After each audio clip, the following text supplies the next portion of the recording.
I'm just one person. Determined to bring us back to zero. I'm just one person. Determined to bring us back to zero.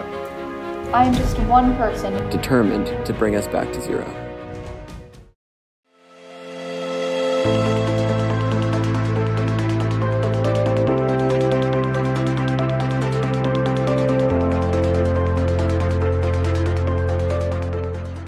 Hello everyone, my name is Angela Preston and I am a ZeroNow student correspondent, and I am here today with Joe Samaha. Joe Samaha is the president and a founder of the VTV Family Outreach Foundation. Thank you so much for joining us today, Joe. Thank you, Angela. I appreciate it. Enjoy being here with you. So let's start off with, what is the VTV Family Outreach Foundation? Well, VTV Family Outreach Foundation was, as you had mentioned, organized out of the tragedy of the Virginia Tech shooting in April 16, 2007. And it really coalesced and started 2 months after the shooting, when outreach to several family members connected. As I say, we were all on separate islands as we left university that week, and the connection, I think, began a great support system. But we started building bridges to the islands that we were on and began to talk about our response to this tragedy, which impacted not only our personal families, but the university, Blacksburg, Virginia, and the communities around the world who knew those or were connected to those that were killed or injured. But in those 8 weeks, and sitting down, several of us around a table in our grief and our misery, were able to start to vocalize and verbalize about how we would respond to the campus safety and security issues that evolved around the shooting. And we saw that there were some gaps, and we were just learning what some of them were in policy, in safety protocol, but there was much more to be revealed in the summer to come as the governor of Virginia, then Governor Tim Kaine, launched an investigatory commission, a review board, to identify the issues that led up to the shooting. So we actually sat down and were able to form the outline of a mission if we could get other families and other survivors on board. And that mission was actually two-part. One was to address the issues of campus safety and security around the nation, and number two, to assist other families of other mass shooting tragedies, because that was our experience, if they were ever to walk in our shoes. We did focus the first 10 years of our mission on the campus safety and security issue. Can you talk about some of the things that you accomplished in the past decade with VTV Family Outreach? Oh, yeah, sure. The multiple accomplishments, but I'll focus on just a couple of them.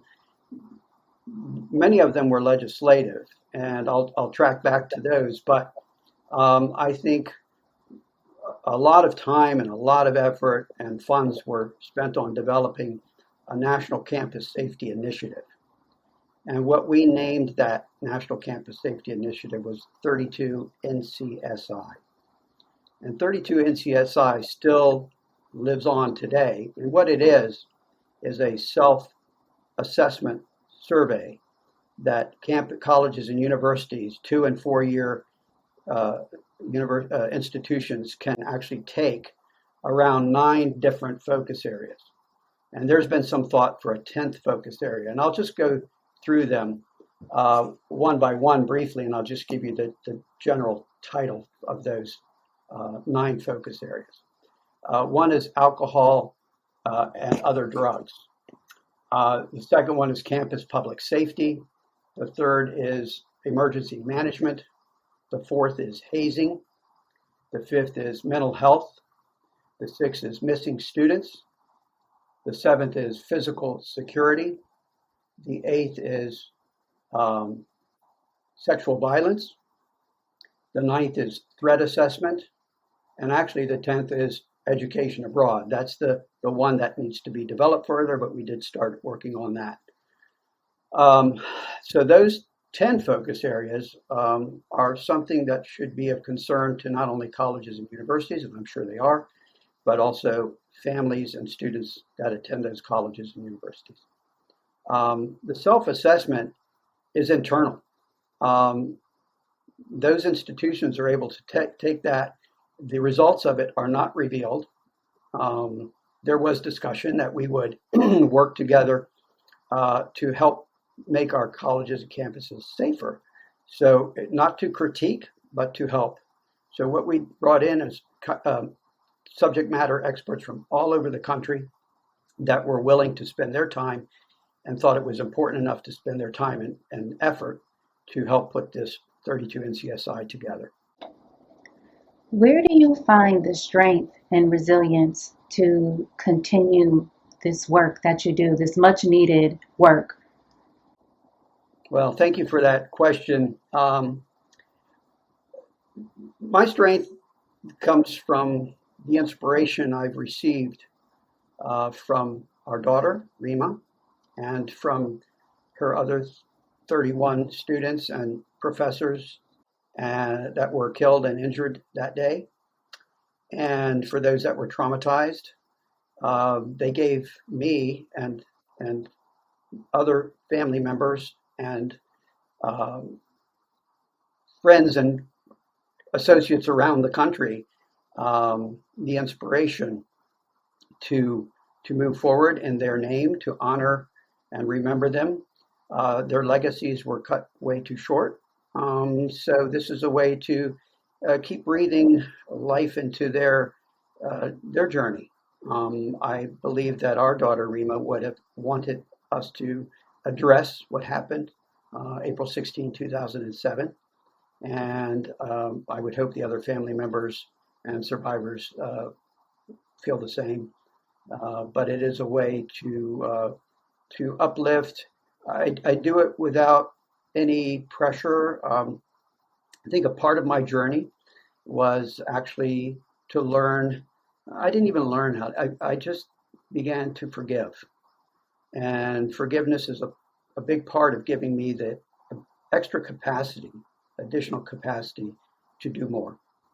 And if we can help other families in the future, paying it forward by keeping their children and family members safe, faculty, staff, administrators of these colleges and universities safe, then our job is effective.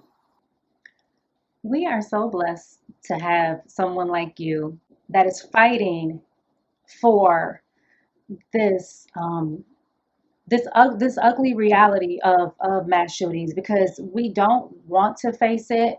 I feel like when we hear about a school shooting or just a mass shooting in general, we almost don't believe it, because it's like, how could this happen in America? You know, how could this happen in our country?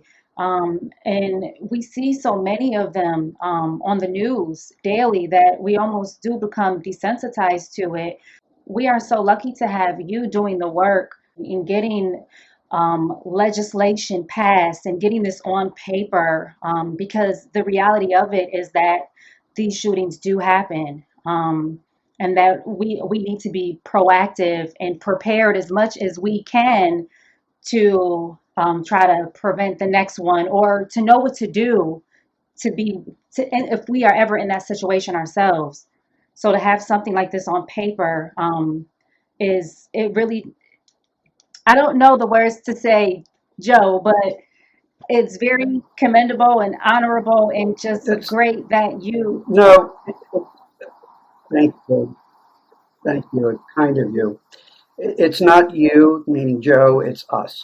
And so, again, it's a team effort, it's a group effort. It's something that we, as one group of families and survivors that suffered the same tragedy, were involved in the same tragedy, found purpose, and we coalesced around these ideas. and let's take action. Let's do something about it. But we also became a support group for one another, which I think is very important for others to hear around the country, that working together and being together is important for our psychological needs. And also, it's about prevention and being proactive. Reactive is too late. We always say, "Oh yeah, now let's do this." Well, let's do some forward thinking to prevent these tragedies happening in our schools and on our campuses. And let's spend the money in advance to put in the positive practices that are necessary. It's not about the aha, I caught you moment, right? A lot of these perpetrators need help, and the flags are there. So it's about creating, I call the safety net, while these people are in the yellow zone where we can help them, and before they cross over to the red zone where it's too late. And I think that's what, if anything, that's the message we want to give to our schools and to our colleges and universities across the country, is that we want to prepare the safety net. It's not about catching them and throwing them out of school. It's about getting them to help. And a lot of this was about the families not knowing what's happening to their children on campus. Yes, they're adults, but they're still your children. So I'd like to thank Joe Samaha for taking time out of his day to speak to ZeroNow about the VTV Family Outreach Foundation. We are so lucky to have you, and thank you for taking this time out to speak with us. And for ZeroNow, I'm Angela Preston.